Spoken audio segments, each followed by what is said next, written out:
This is a PowerWorks podcast short with Gleenn Power and me, James Pikeway. Prices are going up everywhere. Yep. And this is leading folks to now start thinking, okay, maybe it is time to downsize. But it's also getting folks asking those questions, okay, what can I do to save a few liters here and there? And, you know, part of it is, it's not like, I mean, in my mind, I'm firing this up to you as the mechanic. It's not like any of the tricks and tips that I'm hearing are really going to give me substantial savings. No. If my vehicle's a gas guzzler, it's going to be a gas guzzler. If it's quite a miser on fuel, it's going to be a miser on fuel. But people seem to be going out of their way to now try and save, you know, a Durham, a buck, a pound at the pumps. Yeah. And I mean there was and there's probably 5 million videos on YouTube of people doing these sort of road tests trying to increase their fuel economy. Yeah. And I remember watching one on a TV show in the UK called Fifth Gear, which was like Top Gear but rubbish. And they got a car and they took all the weight out of it as much as they could. I think it saved 100 odd kilos. Yeah. Wasn't a particularly heavy car. They put the tire pressures a little bit higher than they should have been. They did this, they did that, and you know they used engine braking rather than foot brake, and as much, you know, all the usual all the stuff that you've heard. And I seem to think that going round like a test track, which I think it was just an oval, they didn't actually save anything. They didn't improve anything really. And well, you know, part of it is, I think back in the day, so we'll go back 20, 25 years. I think there were things you could do to cars and trucks and vans that would help with your fuel economy.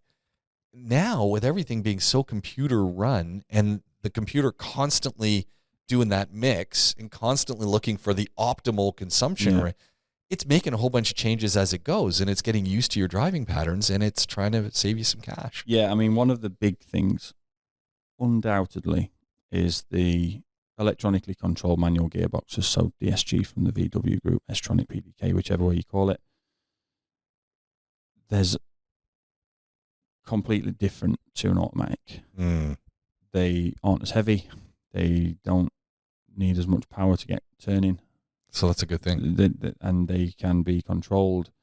And most cars now will have a driving mode. Right. And you'll have an economy mode, sport mode, comfort mode, and a you know, you can a custom mode where you can set your own parameters. One of the things to say is that you will definitely benefit if you have a new car. If you buy 2 new cars built in the same factory by the same people, side by side, and one of them gets serviced and one of them doesn't, the one that gets serviced will do better gas mileage. Okay. So keep your vehicle serviced. Servicing's a massive thing. Trip number 1. But by service, we're using that as an umbrella term, and what we're talking about there is not only taking it to the garage for the oil and filter change, but also every single week checking your tire pressures. So tire pressure, keep it at the optimum and then that level. Gets split down. So when you check your tire pressures, check your tread.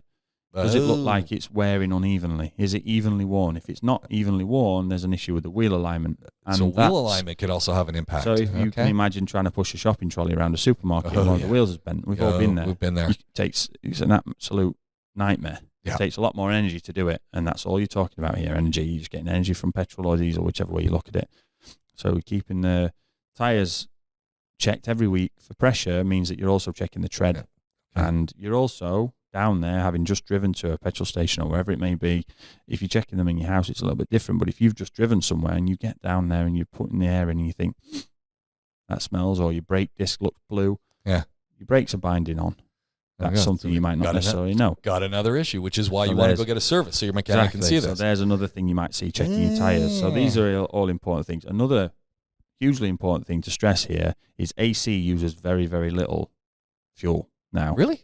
On modern... See, because I always think, oh, the AC's on. I am chugging away. On modern European cars, there's a very, very minimal difference with the AC being on as to it not being on. Because and also, don't forget, the worst part of that is the opposite of having the solution to having no AC, especially in a warm day, is to have the window down. Well, that's ridiculous.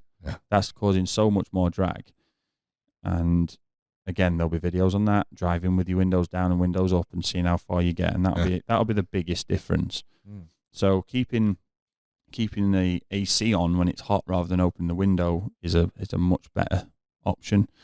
And also using the right fuel, not thinking that you're going to get better power or economy because you're putting super fuel in. That's not necessarily the case. If your car requires it, then yes, it will. But if you're just driving around in a run-of-the-mill normal car that can take 91 or 93 or 95, whatever it may be, then just use normal fuel, fuel it up properly, try not to let it run completely out of fuel all the time. You know, that's not a good thing. Don't buy these magnets that go around your fuel lines. I've never seen those. I don't know what they're for. You see them on Amazon all the time that make fuel economy. I think Fifth Gear tested those as well.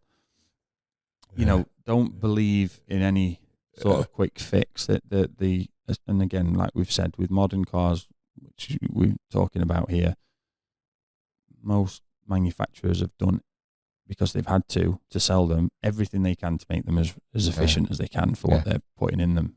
It's certainly the case for 95% of European cars. They're as efficient as they can be for the job they're trying to do. And ultimately, downsize.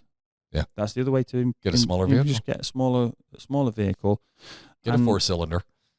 If you're worried about cost, if it's purely cost of the fuel rather than the actual environmental impact of the fuel that you're using, if it's purely just the cost, then the only sensible advice is just to buy a smaller car.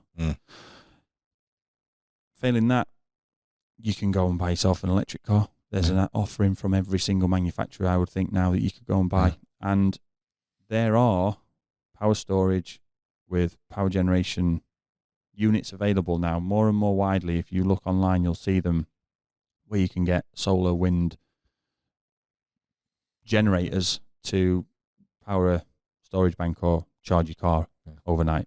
And that's then totally clean and green, and you're not environmentally impacting anybody apart from the way that your car's been put together and where the batteries come from and the tyres that you're using and the brakes that you're using. But otherwise, you're not doing a bad job at all.